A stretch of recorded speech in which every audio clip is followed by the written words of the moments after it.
Sau khi từ thỏ biến thành người, tôi đã yêu sống chết tên Chu Luật, làm người tình nhỏ ấm giường cho hắn 2 năm, lấy hết can đảm để cầu hôn. Hắn cười nhạo hôn tôi, đã là người tình của tôi, sao còn dám đòi danh phận? Làm sao tôi có thể cưới một con thỏ? Tôi tuyệt vọng, trực tiếp bỏ trốn khỏi biệt thự của hắn. Không ngờ đêm đó hắn lại hạ lệnh truy sát giang hồ, tiền thưởng hàng ngàn vạn. Nói bắt được tôi thì sẽ bẻ gãy chân tôi ra.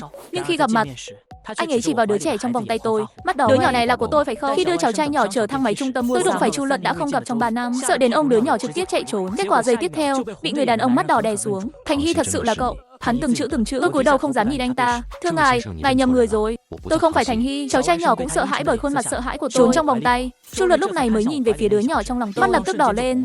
Con trai có thể để tôi ôm không? Không được, tôi từ chối ôm đứa bé muốn đi. Hắn trực tiếp tấn công. Cậu đã trốn tôi 3 năm rồi. Bây giờ mau về nhà đi. Tôi đã nói tôi không phải là Thành Hy. Không sợ tôi gọi người sao? Tôi còn biết trên người cậu có mấy nốt ruồi. Còn sợ cậu kêu sao? Làm sao anh có thể vô sỉ đến mức này? Cháu trai nhỏ nắm chặt vai tôi, miệng đang muốn khóc rồi. Anh ta nắm tôi lên xe, tôi chỉ có thể lên xe. Tôi di chuyển 1 cm. Chu Luật xích lại 1 inch, chỉ thẳng vào tôi, dán vào cửa xe, không thể xích xa hơn nữa. Thành Hy, tôi không để ý đến anh ta, tiếp tục dỗ dành em bé trong vòng tay. Không sao đâu.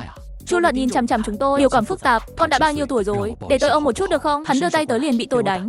Đừng động vào nó, đó không phải của anh. Bất ngờ trong mắt Chu Lục vẫn chưa bùng nổ, được thay thế bởi tức giận. Cậu có người mới rồi, tôi đã kết hôn. Ông Chu muốn ép buộc người đã có gia đình sao? Chu Luật sắc mặt trắng bệch, nhìn chằm chằm vào tôi cũng không yếu đuối. Hắn tức giận đấm vào cửa xe phía sau tôi, cho đến khi máu chảy ra mới cười khổ thành tiếng. Thật sự có chuyện đó hay không? Tôi sẽ tự mình kiểm tra.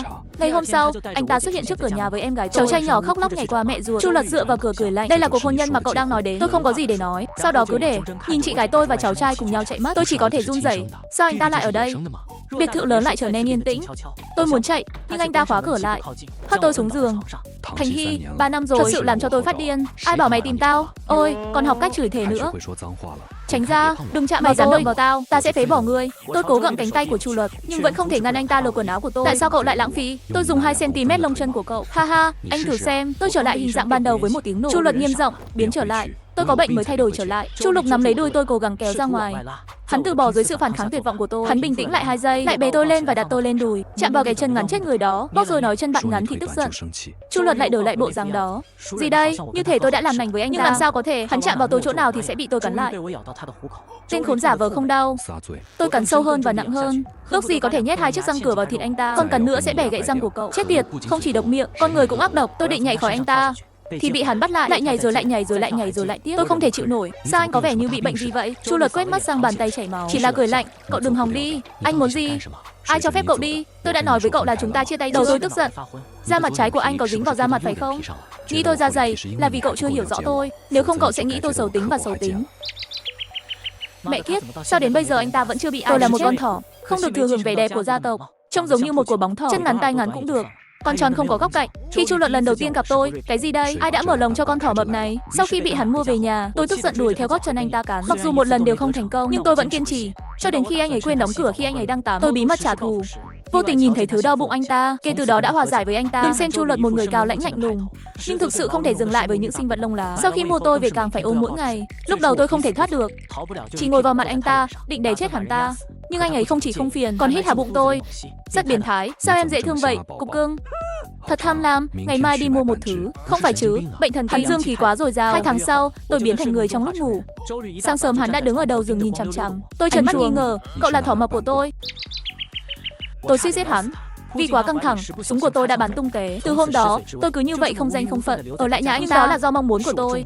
Hắn cũng không để ý, coi đây là phần thưởng. Tôi chỉ có thể mỗi ngày dính lấy Chu Luật để được vui, nhưng cơm thì ít. Anh ấy sẽ nói, cậu định lấy miếng thịt gà lông lá này nấu cơm sao? Hắn lại nói, sao ngươi không cho thịt heo vào? Tức giận, tôi vứt xẻng nồi đi. Không thể làm đó. Chu Luật lại đến dỗ dành tôi, ví dụ như ném cho tôi một chuỗi mặt dây chuyền vàng nguyên chất hình cà rốt đặt làm riêng. Có lẽ là 3 năm nay hắn nhịn không được. 2 ngày nay hắn ngay cả công ty cũng không đi, ngồi xổm ở nhà mỗi ngày. Hắn sẽ đợi sau khi tôi trở thành người, sẽ ăn sống tôi. Sao tôi dám thay đổi lại? Tên đàn ông trước mặt này là tên biến thái vặn vẹo, điên cuồng. Nhưng tôi chỉ có thể duy trì hình dạng thỏ tối đa 3 ngày. Tôi chỉ có thể xuống nước trước và thương lượng với anh ta. Nói mục đích của anh đi. Chu Luật sắn tay áo lên, nhấc tôi đến bên hắn. Bàn tay rộng chạm vào da thịt tôi. Ở lại đây tới khi nào cậu muốn? Tôi không biết. Tôi chống lại sự thôi thúc muốn cắn nó. Tối đa 1 năm. Được rồi, quay lại đi. Vậy anh tránh xa ra. Chưa đầy 1 giây, tôi đã bị tên này ép trên ghế sofa. Anh lừa tôi à? Tôi tức giận vì làm rơi viên ngọc trai, cố gắng dùng nước mắt đánh thức lý trí của Chu Luật. Anh ấy ôm mặt tôi và hôn lên môi tôi. Tôi không muốn làm cậu khóc. Tôi chỉ muốn hỏi một điều. Đứa bé đó là sao? Đó là cháu tôi. Là do tôi đã lừa anh ta. Tôi là nam. Làm thế nào có thể sinh con chứ? Nói 100 lần cũng vậy. Được, Chu Luật siết chặt cằm tôi. Tôi cũng sẽ có con với cậu. Chu Luật cho tôi 3 ngày để thích ứng. Sau đó mua 2 thùng BCC như mua hàng. Tôi sợ chân mềm nhũn. Tôi nói cho anh biết, tôi đã từng rất thích anh, nhưng tôi đã chết tầm 3 năm trước. Bây giờ tôi từ trong ra ngoài tỏa ra bình tĩnh và kiềm chế, chỉ muốn nuôi dưỡng hơi thở của dạ dày. Chu Luật không để ý đến tôi, nâng cổ tay lên xem thời gian. Cậu có thể duy trì như thế này tối đa 3 tiếng nữa. Cho nên thỏ béo, cậu muốn tôi trả lời sau hay là biến lại ngay bây giờ?